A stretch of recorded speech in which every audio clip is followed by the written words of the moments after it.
Assalamualaikum warahmatullahi wabarakatuh. Gimana kabarnya teman-teman? Semoga kita selalu dalam keadaan sehat walafiat ya.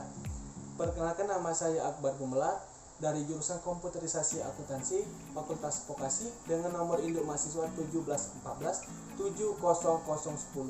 Nah, pada kesempatan kali ini teman-teman, saya akan menyampaikan hasil penelitian saya kemarin yang berjudul Perancangan Sistem Informasi Penerimaan Retribusi pada Dinas Pendidikan Provinsi Sumatera Selatan berbasis web. Nah, tanpa berlama-lama lagi, kita langsung aja masuk ke pembahasannya yuk. Nah, yang menjadi pokok pembahasan kita pada kali ini ada 4 poin, yaitu latar belakang, rumusan masalah, tujuan penelitian, dan manfaat penelitian. Nah, kita bahas satu-satu yuk. Yang pertama, latar belakang. Di sini bisa teman-teman lihat ada 2 faktor yang mempengaruhi dalam latar belakang penelitian ini, yaitu faktor internal dan faktor eksternal. Kita jelasin satu-satu ya. Faktor internal atau faktor yang berasal dari dalam. Setelah saya melakukan penelitian di Dinas Pendidikan Provinsi Sumatera Selatan, saya melihat bahwa pengolahan data keuangan masih belum optimal.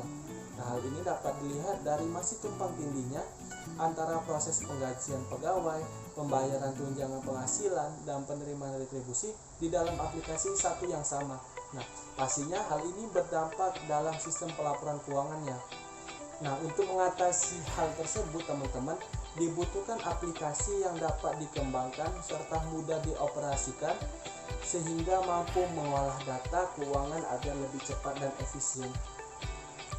Ada juga faktor yang kedua, faktor eksternal atau faktor yang berasal dari luar. Nah, dalam hal ini Dinas Pendidikan Provinsi Sumatera Selatan telah mempunyai aplikasi khusus yang bernama SIMDA atau singkatan dari Sistem Informasi Manajemen Daerah, yang selalu digunakan untuk melakukan aktivitas yang berkaitan dengan proses penerimaan retribusi. Tetapi hanya saja teman-teman, di dalam aplikasi ini masih memiliki kekurangan atau kelemahan yang menjadi salah satu faktor penghambat dalam aktivitas sehari-hari. Lanjut, rumusan masalah. Apa aja sih kok rumusan masalah yang kita angkat dalam topik kali ini?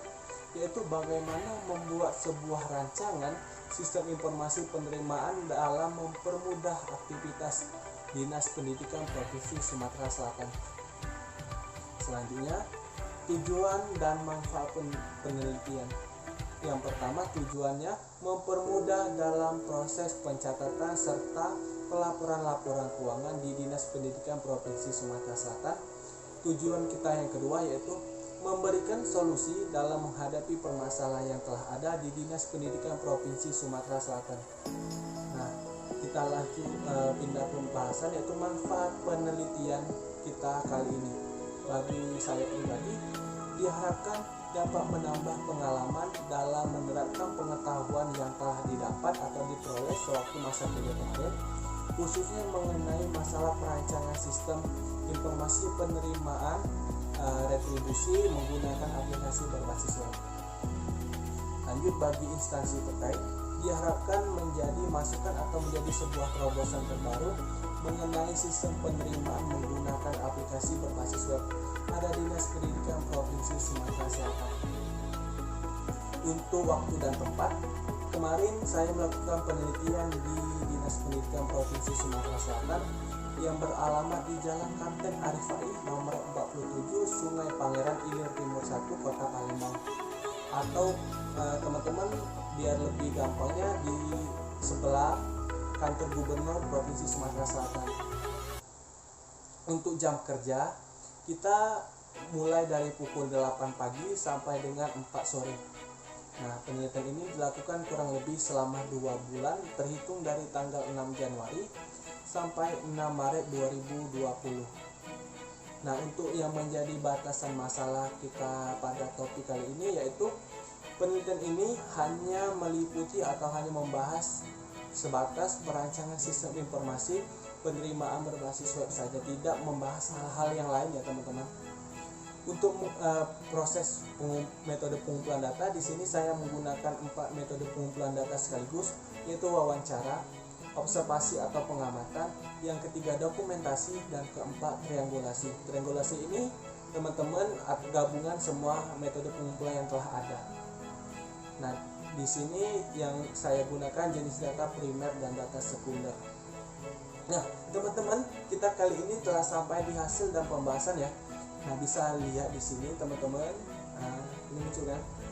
Nah, ada di sebelah kiri teman-teman, itu rancangan dari aplikasi yang telah saya buat. Di situ ada yang tulisan logo warna hijau sama logo warna biru itu teman-teman, itu rancangannya. Nah, untuk yang hasil yang telah saya buat atau setelah saya aplikasikan dalam berbentuk web, itu ada di sebelah kanan teman-teman. Nah, itu yang ada logo Provinsi Sumatera Selatan dan Kota Palembang teman-teman. Itu hasil dan pembahasan saya. Nah, tibalah kita di kesimpulan dan saran. Semoga dengan adanya ini kita menjadi sebuah terobosan terbaru dalam menjalankan kegiatan di Dinas Pendidikan Provinsi Sumatera Selatan. Serta dengan adanya perancangan ini, semoga kedepannya akan ada perkembangan ke arah yang lebih baik lagi, sehingga akan muncul sebuah program atau sebuah rancangan yang sangat membantu instansi terkait, dalam hal ini Dinas Pendidikan Provinsi Sumatera Selatan teman-teman ya. Nah, hanya itu saja teman-teman yang saya dapat paparkan kepada teman-teman. Lebih dan kurangnya saya mohon maaf, kepada Allah saya mohon ampun. Saya tutup, wabillahi taufiq wal hidayah. Wassalamualaikum warahmatullahi wabarakatuh. Salam vokasi.